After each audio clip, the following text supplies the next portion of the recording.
Bonjour et bienvenue dans cette nouvelle émission des lettres et racines hébraïques.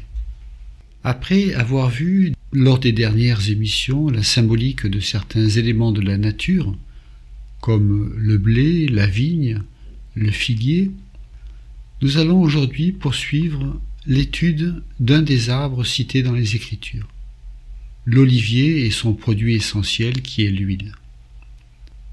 L'olivier est prisé pour la sculpture d'objets, pour le lambrissage, mais bien sûr pour ses olives, qui donnent le produit le plus vendu dans l'Antiquité.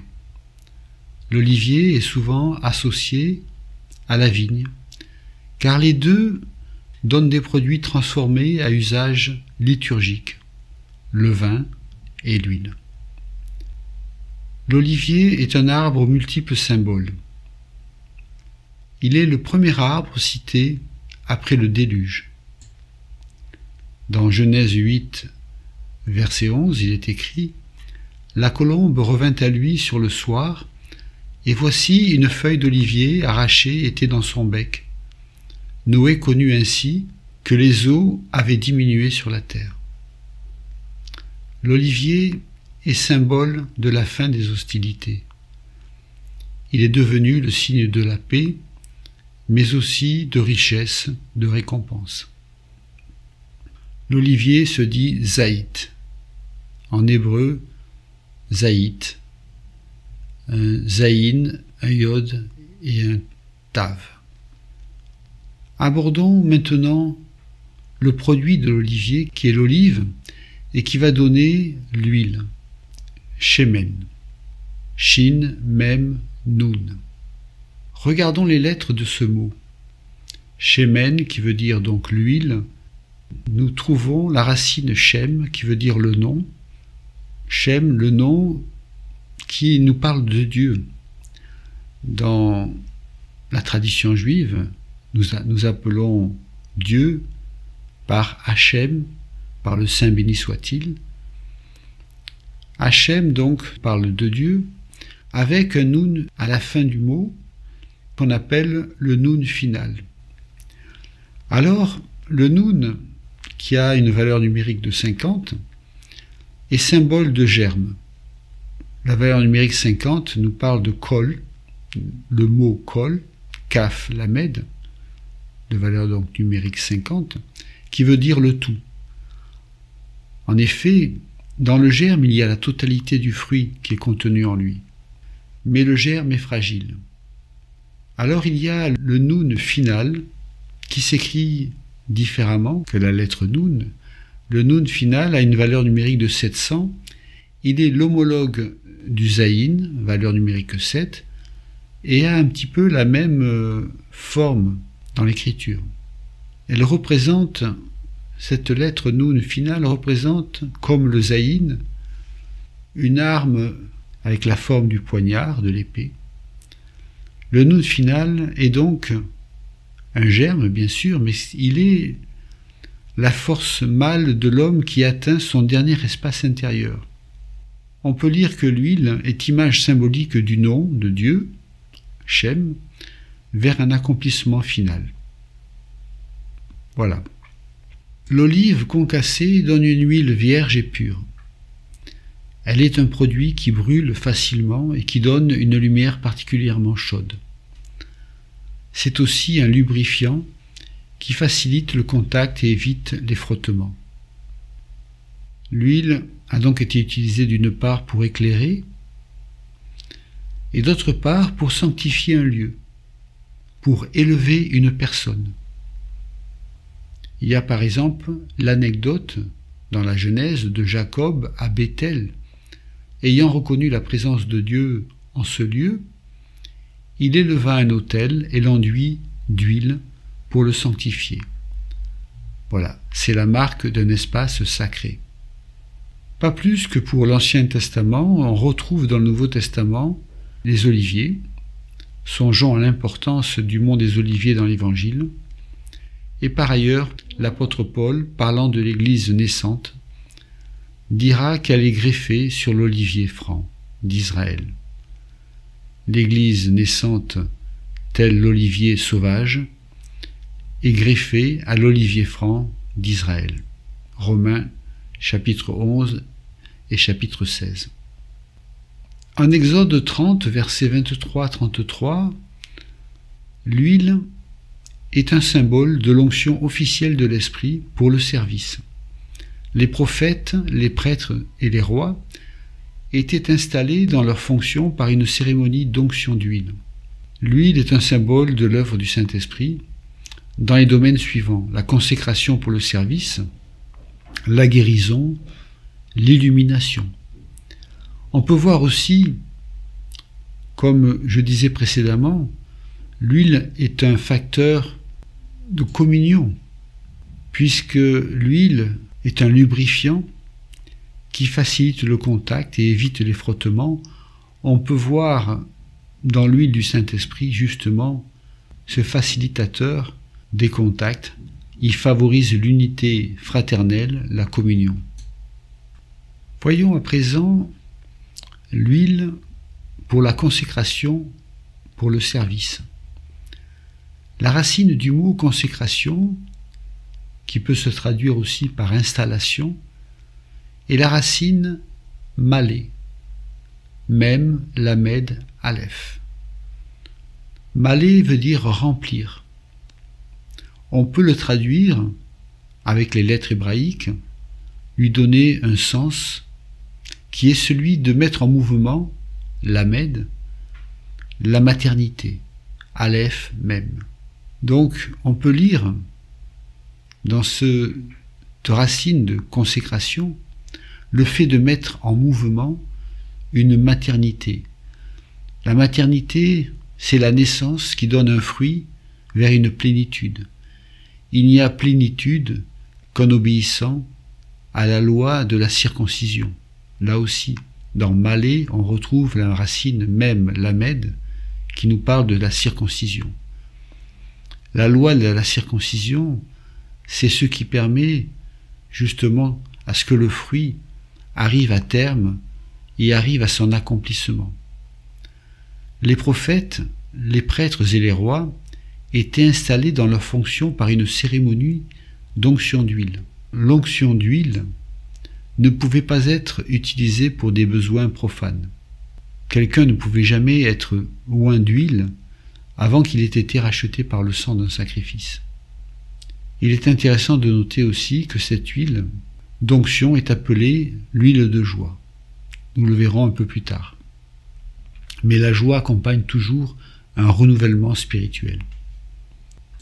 À présent, regardons l'huile avec la guérison, en rapport avec la guérison. La guérison se dit Raph en hébreu, Resh et P. La lettre P peut se prononcer feu, Raph. L'anagramme de Raph est par, qui nous parle de la fécondité. Regardons en détail les racines hébraïques. Dans le mot de Raph, guérison, on peut lire le principe Resh de la parole P. En effet, la lettre P, le pictogramme primitif, est une bouche.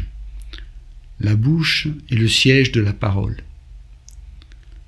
Donc, dans la guérison, il y a cette notion très intéressante de l'importance de la parole. La parole guérit. Le fruit de ta parole, le fruit de ta langue, comme dit les Écritures, est important parce que si tu confesses le négatif, tu obtiens le négatif. Si tu confesses le positif, tu obtiens le positif. Il y a dans la parole la puissance de la guérison. Jésus guérissait par la parole. La bouche, donc, est symbole d'ouverture et siège de la langue, du logos, donc de la parole, non du bavardage, mais véritablement de la parole, image du Verbe divin. La parole est créatrice et source de libération. L'huile était donc utilisée dans la guérison dans les temps bibliques. Elle avait l'effet d'adoucir la blessure, mais elle était aussi un symbole de la protection de Dieu.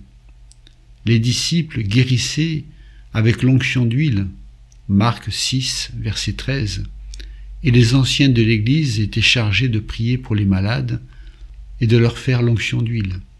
Jacques 5, 14. Le Saint-Esprit a aujourd'hui un ministère de guérison des corps, mais aussi des cœurs. Abordons maintenant l'huile et l'illumination. Regardons le mot lumière qui est donc lié à l'illumination. Il y a le mot or en hébreu, aleph, vav, resh, qui signifie la lumière. On peut lire dans ce mot Elohim, aleph, dans son principe resh, dans l'homme vav. En effet, toute lumière est la rencontre entre une source d'émission et un récepteur. Il incombe à l'homme d'assumer ce rapport de réceptivité par rapport à la source qui est Dieu. La lumière se dit aussi par le mot zérar, qui a le sens donc de lumière, d'éclat, de rayonnement. Donc deux mots, or, aleph, vav, resh, et zérar, zaïn, resh, ret. C'est intéressant parce que dans les deux mots, il y a un rapport avec le souffle de Dieu. Effectivement, dans or, on a la même racine qui va donner le mot de l'air, l'air que nous respirons, aïr, qui est un aleph, vav, yod, resh, alors que la lumière c'est un aleph, vav, resh. Donc la même racine se retrouve dans le mot air, qui est l'air que nous respirons. Et dans zérar, qui veut dire donc la lumière aussi, il y a la racine resh, ret, qui nous parle du rouar, le souffle. On parle du souffle de Dieu. Le rouar, c'est le souffle. Et donc, dans un mot comme dans l'autre, il y a cette notion de l'air que nous respirons, du souffle de Dieu, qui apporte la vie. C'est intéressant de voir cette correspondance dans l'hébreu. Revenons à l'olivier et revenons à l'illumination. Dans l'Antiquité, l'olivier était le plus important de tous les arbres parce que l'huile était considérée comme l'une des nécessités fondamentales de la vie. Elle était utilisée pour la cuisine, pour offrir des sacrifices, pour le combustible, etc. Les olives étaient broyées dans un pressoir et l'huile était recueillie dans des jarres. L'huile était donc utilisée pour la lampe qui brûlait continuellement. On voit ça dans le tabernacle. Exode 27, verset 20, il est écrit « Tu ordonneras aux enfants d'Israël de t'apporter pour le chandelier de l'huile pure d'olive concassée, afin d'entretenir les lampes continuellement. » Traduit dans la structure du Nouveau Testament, ceci signifierait que tout croyant, rempli de l'Esprit, peut avoir cette illumination de l'Esprit en lui. L'huile sainte, utilisée pour le temple, provenait d'olives pures broyées concassées. Cela nous parle du brisement nécessaire pour obtenir l'onction. Jésus, qui est loin de l'Éternel, est l'exemple suprême au jardin de Gethsémane, le pressoir à huile.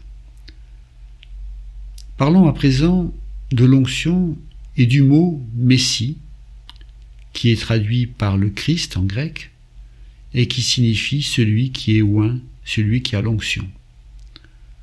Le Messie, celui qui est oint, se dit Mashiach en hébreu. C'est un mem, un shin, un yod et un ret. Avec les lettres, nous pouvons lire que ce mot nous parle de la parole du Verbe. On peut lire Mashiach ainsi. Celui qui vient, avec la lettre mem, qui vient de la parole avec la lettre shin, yod et ret. Effectivement, la parole qui se dit davar se dit aussi sir, shin, yod, ret. Je rappelle que la lettre shin peut se prononcer se. Ici, parole, le mot parole est sir, qui est un shin, un yod et un ret. Donc dans Mashiach, on peut lire qui a le sens de ce qui vient de la parole, c'est-à-dire le Verbe incarné, le Verbe divin. On peut lire aussi, dans le mot Messie, celui qui tire, qui renverse, même chine, la racine même chine qui veut dire tirer hors, renverser, tirer hors, qui tire hors, quoi? La barrière, ret. Le pictogramme de la lettre ret est une barrière. Donc, dans Machiar, on peut lire celui qui tire la barrière, qui la renverse, et qui amène la vie. Le ret et le yod qui se trouvent dans le Machiar aussi. Donc celui qui renverse la barrière et qui amène la vie. Il y a toute une symbolique merveilleuse dans ce mot de Machiar. Les lettres qui composent un mot en hébreu, souvent, donnent l'interprétation de la signification du mot. Pour le chrétien, le Messie extérieur est venu en la personne de Jésus-Christ, traçant de sa vie et de sa mort et de sa résurrection le chemin intérieur que nous avons à suivre pour faire grandir en nous l'enfant divin et entrer dans notre dimension messianique. Tout disciple du Seigneur passera par le brisement intérieur, permettant à l'onction d'illuminer notre être. Le brisement libère l'onction. C'est un principe essentiel. Dans Matthieu 6, versets 22 et 23, il est écrit « L'œil est la lampe du corps. Si ton œil est en bon état, tout ton corps sera éclairé. Mais si ton œil est en mauvais état, tout ton corps sera dans les ténèbres. Si donc la lumière qui est en toi est ténèbres, combien seront grandes ces ténèbres? L'huile fait resplendir le visage des élus qui sont oints. Il n'a plus peur de l'avenir, il est confiant en Dieu, il est rempli de joie chaque jour que l'Éternel fait. » Effectivement, on parle aussi de l'huile de joie. Dans Hébreux, versets 1 à 9, il y fait référence au psaume 45, 7 en fait, où il est écrit « Tu as aimé la justice et tu as haï l'iniquité. C'est pourquoi, ô Dieu, ton Dieu t'a oint d'une huile de joie au-dessus de tes égaux. Celui qui a aimé la justice et haï l'iniquité est le Sauveur, le Messie. Il donne son huile de joie aux fidèles. La joie, lorsqu'elle est grande, nous fait tressaillir du plus profond de notre être. La joie fait briller le visage, rendu lumineux, et fait bondir, sauter nos corps, sauter de joie. Dieu est la source de la joie, elle dérive naturellement de la relation du croyant avec Dieu. Dans le Nouveau Testament, la joie est liée à la bonne nouvelle du royaume, comme l'annonce par exemple l'ange au berger de Bethléem. Ne craignez point, car je vous annonce une bonne nouvelle qui sera pour tout le peuple le sujet d'une grande joie. Dans le psaume 133, versets 1 à 2, il est écrit « Voici qu'il est agréable, qu'il est doux pour des frères de demeurer ensemble. C'est comme l'huile précieuse qui, répandue sur la tête, descend sur la barbe d'Aaron, qui descend sur le bord de ses vêtements. L'huile est comme un vêtement. Autant l'iniquité donne un vieux vêtement sale, et même une forme de nudité, autant l'onction nous revêt d'un vêtement de gloire, un vêtement blanc. Cette onction, comme je disais précédemment, passera par le brisement intérieur. L'obéissance amène à une forme de brisement, mais ce brisement est bénéfique. Il permet justement à l'esprit d'œuvrer en nous, il permet à l'onction de nous illuminer. L'obéissance, demeurer en Dieu, amène le brisement, et le brisement amène l'onction. Et c'est l'onction qui illumine notre être. Voilà. Que le Seigneur vous bénisse, et à bientôt.